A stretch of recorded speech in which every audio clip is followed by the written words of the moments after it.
Lifeline Heart of Worship. Hello, Lifeline. Welcome back. It's good to see everybody here on the Lifeline Heart of Worship podcast on our YouTube channel. On the road. On the road again. And we just want to go ahead and recap this past week's sermon that Pastor Pepe brought. Week 2 in our series called Strongholds. I hope it's been blessing your life. I know it's been blessing your life, man. This is a very how would you say? I want to say a hard, but such a good topic, right? Because there's so many things that can be a stronghold in our lives, and we just want to go ahead and talk about, Pastor's sermon that he preached this past Sunday. The title, oh my goodness, come on. It was Persecuted but not forsaken. Yeah. And I just want to go ahead and read the verse that he shared, because it's just one of the most beautiful verses about pain, about strongholds, about being persecuted, and just being able to see the hope. So look, check it out. Check out what it says. It says this. It says here is the verse. It says, "We are afflicted in every way, but not crushed. Perplexed, but not driven to despair. Persecuted, but not forsaken. Struck down, but not destroyed." Wow. Man, and I think that's just such a powerful verse. It talks about every single pain that you could possibly feel. You can be crushed. Mm-hmm. You can be driven to despair. You can be persecuted. You can be struck down. But at the end of the day, there's just so much hope, because it says that you're not perplexed, that you're not forsaken, that you're not destroyed. And that's just one of the beautiful verses and that I love that's in Scripture.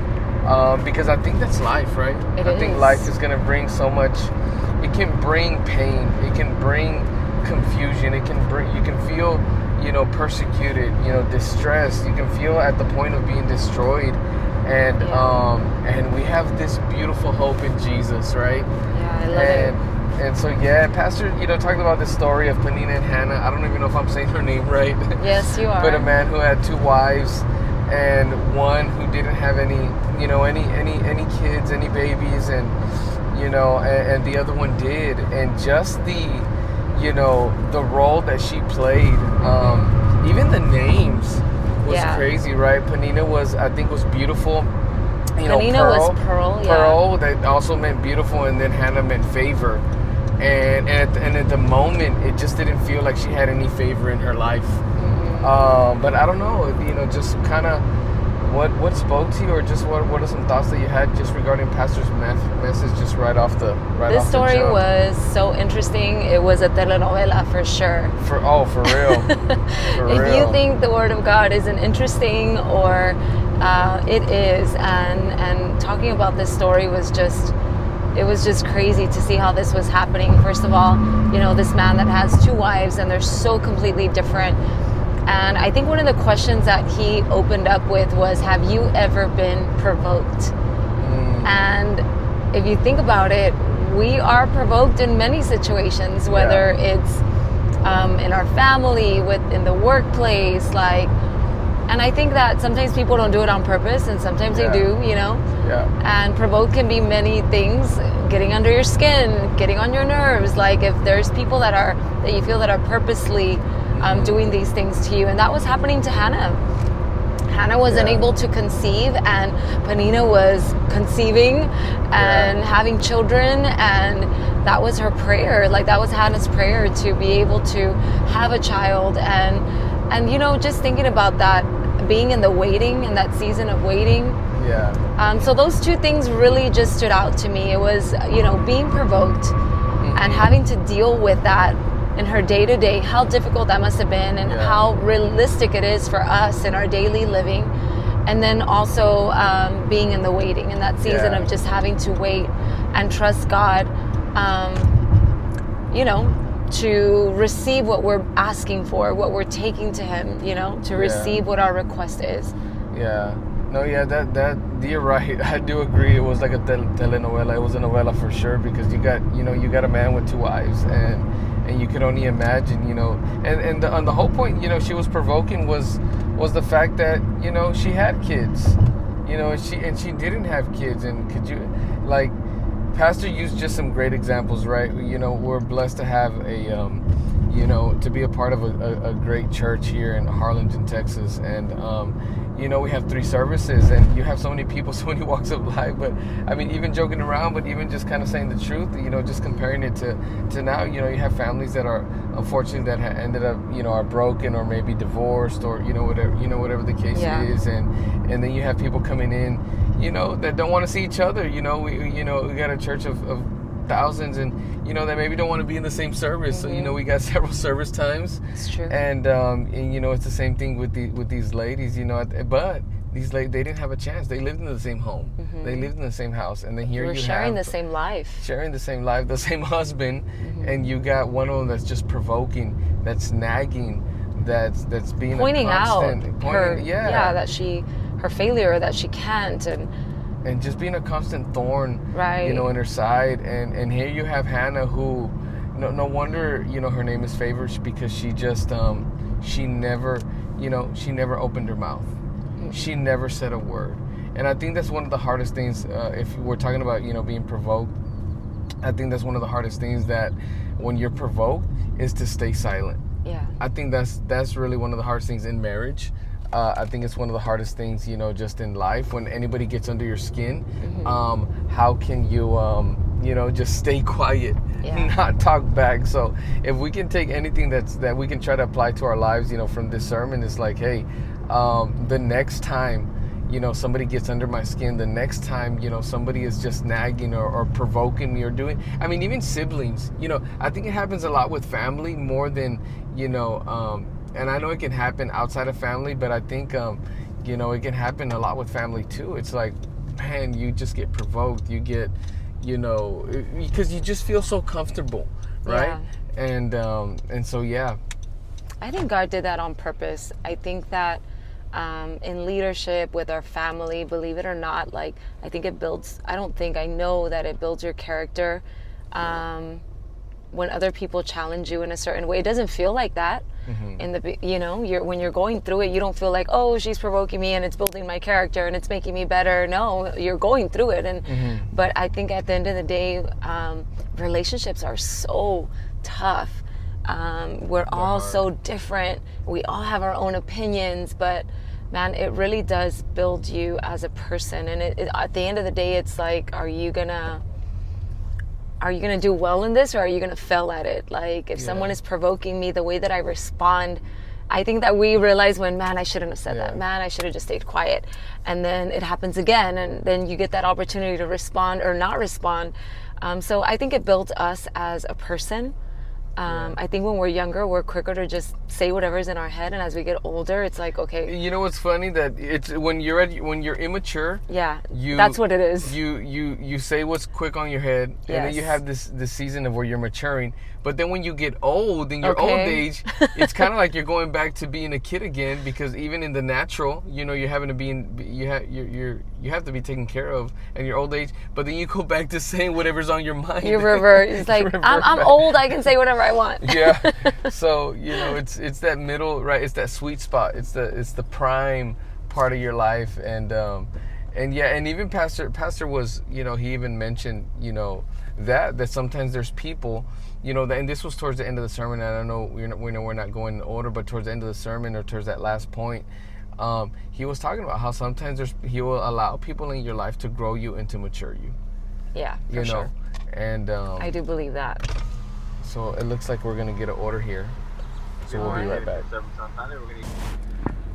So yeah, going back, following up on that point, you know, that there's people that mature you. I think it's a good segue to, you know, just to go into the first point of, you know, that Pastor had, your destiny is greater than your feelings. Yeah. You know, I think sometimes, you know, we do that. The reason why we just say what's on our mind, the reason why we lash out, is because we're in our feelings in those moments. And you know, I don't think, you know, and I don't know if it's like this for you or for many people, but are we the type of people do we have destiny on our mind at all times? And no, to be realistic, no. You know, to be honest, like, for the most part, we're in the day-to-day, right? But, you know, I think we need to kind of step back, you know, when it comes to those moments, and just really realize, you know, the destiny that's on us, the call that's on us, not to revert back, to those moments, right? That can be so immature, where we're just kind of lashing out all of everything that we feel. And the good thing, I know you had a beautiful thought on that. Like, what would you say to that? Like, just when it comes to feelings, and what do you do with your feelings, or can you speak to that? When you're in moments like that where you're frustrated or being provoked. Yeah, first of all, I have to say, like, I think women specifically, if I can talk to the ladies, like, I feel like we're emotional creatures. Oh my gosh. Like, you can speak for men, but I know that we are emotional. Like, when something is said to us that hurts us, imagine Hannah, what she was going through and how she was being provoked. The first thing is, like, man, fight or flight. You want to defend yourself. You want to, say all of these things. And it's happened to me where, something happens, and the first thing that I want to do is call my comadre and share. And the first thing that I want to do is get it off my chest, and it feels so heavy on me. And emotionally, I want to tell you, or I just want to let it out, it's not a bad thing to share with your husband and stuff. But once you start to tell everybody, imagine if Hannah went around town and it's like, oh, Panina, she's telling me this, and I can't have a baby, and she's just telling everyone, But instead of that, what stayed with me is that Hannah took it to God. Yeah. Hannah took it to God. Everything that she felt, she placed it before the Lord. She grasped her emotions so well. Man, Hannah was wise beyond her years. Yeah. And she really just took it to him. And it was like, Lord, putting everything that was happening to her and asking him to give her a child, and that in return, she would give this child back to God. And I think that was huge for me. It's like, you know what? When you're being provoked, don't let it out in frustration to anyone else. Don't let your emotions get the best of you. Instead, be quiet and take it to God. And that is hard. And it's something, that we can definitely take and learn with this word that was given to us on Sunday. I think every Sunday it's something that we can learn and apply. That's why we have this podcast right now. That's why we're having this conversation.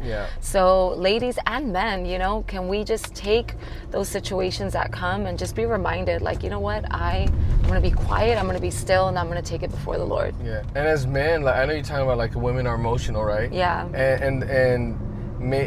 I believe men are, maybe not as much, but I think there's emotional men. I feel like I'm emotional, but maybe, if we just follow the stigma where women are emotional and men are not, but men are just not, we don't think. We're not quick to think, and we're just quick to speak, and we can get angry, and not think about the consequences. So if women are emotional, men don't think as much, and we'll also just kind of say what's on our mind, and we can cause pain, and in those type of moments that are frustrating, and that are provoking or whatever, everything that we're talking about, and it's time that we, and even as men, this is the thing, like, we also have to understand that we're the head of the home. We're the head of the house. We're the example. And is that the type of environment that I'm building at home, right? Mm-hmm. Like, I don't want to build an environment of where everybody's snapping at each other. I don't want to build a home where the thermostat is always hot and everybody's, on thin ice and everyone's on eggshells. That's so good. That's not the type of family that we want, the type of home that we want. No, God, Jesus is the Prince of Peace, and my responsibility is to create an environment of peace. I love that. And as a head of the house, I need to not be quick to respond, quick to react, but to process, like you said, me as well, take it to God. And do my best to create, environment like that. Yeah, because our kids are watching. Yeah. And whatever we show them, that's what they're going to pick up on. And we're going to end up having kids that just speak their mind, they're sarcastic or they're mean, and we don't want that. Yeah, and they'll take that, and it's into their life, learned behavior. Yeah, and they're going to be able to they're going to be able, not knowingly or not wanting to, but they're going to take that into their own families. Another thing I wanted to say is that when we allow ourselves to be, like, really in our emotions, I think that's what gets us into these funks where it's hard to get out of. I know, like, as women, like, when we're emotionally burdened about something and we're carrying it, it really gets us in those funks where we just can't, we're in a bad mood. Even when it comes to being in God's house, you're there, but you can't even get through worship because emotionally you're just so loaded. And it's like, unload to the Lord, Yeah. unload to God, give it to Him. We don't want to lead this life. We don't want to live this life just being frustrated. And Pastor said it. We're going to be provoked. We're going to be like, this is something we're going to deal with. You can't run away from it. Yeah. You can't expect to move somewhere, because immediately we all want to move. We're going to move to another city. We're going to, be away. We're going to isolate. Yeah. He talked about isolation. Yeah. We immediately like, I'm not going to talk to them anymore, or I'm not going to hang out. And at the end of the day, if it's not your family, if it's not your spouse, if it's not a friend, if it's not we're always going to run into someone that's going to provoke us. Yeah. And it's either we're going to learn how to deal and how to take it to God and how to mature, or it's going to be an issue the rest of our life, unfortunately. No, I agree 100%. Yeah. Man, it was just such a good word. It man. really was. It really was. I love that it speaks to the day-to-day in our lives. Yes. Very practical. Very practical. The point number 2 was what you got to hear. Closed doesn't mean barren. And that's exactly what was happening in her life throughout that whole moment of pain and suffering and provoking and nagging and all that. You could easily think that, man, this is my life. This is how it's always going to be. This is my destiny. But no, just because there's a moment that's where you're not seeing, and we think we're not seeing blessing, but obviously God is still blessing us. Right. But they're just, maybe they're desires, maybe there's things that we want, and but if it's not happening in that moment, it doesn't mean that it's not going to happen. God has a perfect timing, and that's exactly how kind of Pastor opened up the sermon. If you there's a perfect time, and your time is coming. The thing that God has spoken of our lives, it's if God said it, if God spoke it, if it's in His Word, it's going to come to pass. The thing is that we're the ones that are impatient. We're the ones that think because we haven't seen it that's it. Maybe we even stop. And I just want to encourage some people right now. Maybe you've stop praying prayers that you've been believing for years or weeks and months, but you stopped them because you haven't seen any results. Yeah, are you giving up? And you've given up, and it's brought this this slumber, like you were talking about, this funk, and no, there's always hope. We're not closed does not mean that it's barren. Closed. When you go to any restaurant, I hate going to a restaurant. There's restaurants that we always forget, but we end up going, but it's just closed for that day. There's restaurants that are closed here on Mondays. Yes. And it's like, dang, I was really craving it, but it's going to be open the next day. Yeah. And it's the same in our life. Closed means that at one day it will be open. Barren means that there is no hope for that there's nothing's going to be open. But closed doesn't mean barren, and that's exactly how it was with Hannah. Yeah. Nowhere in the scripture, what Pastor pointed out, did it say barren, did it say sterile? No, but it said closed. Yeah. And it's just us learning to live with these delays in life. It seems like we're always waiting for something. We're always waiting for the relationship. We're always waiting for the job. We're always waiting for the house. We're always waiting for these things. But it's just learning to be okay with the delay. If God is not giving it to you, there's a reason and a purpose, and figure that out, man. If you're in singleness right now, it's like, live your best single life, and serve and do things with friends or whatever it is. Maybe you are waiting for that child. Don't lead every day with that hopelessness and that sadness. Live in the joy and the peace that God's gonna, give you the desire of your heart. Sometimes I feel like we don't lead our best life because we're just waiting for something in particular. Lead your best life. Give it to the Lord. I think that's the life of a Christian, really, is living in joy and in peace in God, even though we don't have everything we want or everything that we need per se. You know what I mean? But just like the joy of the Lord is your strength. Be joyful in Him as you wait on those things that are maybe delayed. Yeah. And I think Pastor has said it before. I don't know if it was in this message, but a delay is not a denial. It's not. It's not a denial. And you're right. That everything that you just mentioned right now, this is the life of a Christian. It's a life of faith. Yes. It's a life of trust. You don't see it. We walk by faith and not by sight. And so and those are really the just some of the main key components of this sermon, where it was just like, man, it's this is a life of faith. Pastor mentioned it, and I know as believers, we hear it a lot, but I think it's something that we need to hear on a constant basis. Yeah, but we need have to be reminded. Trust the process.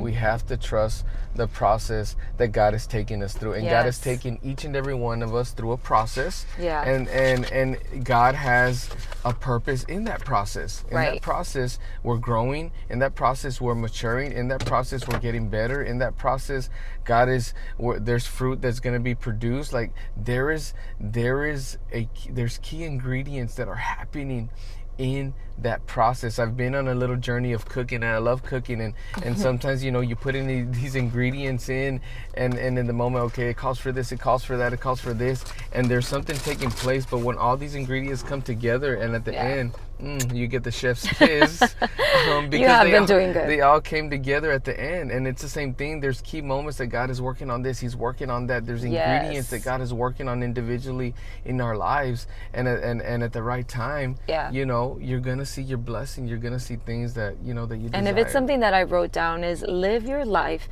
and stay in your lane. I think a lot of the times, Hannah had Penina that was having children, and she needed to stay in her lane and wait for God. So that's for us too. Oh, look at that person and this person, and especially with social media. But no, we need to stay in our lane. We need to run our race and allow God to have His purpose in our story and the way we're living it out.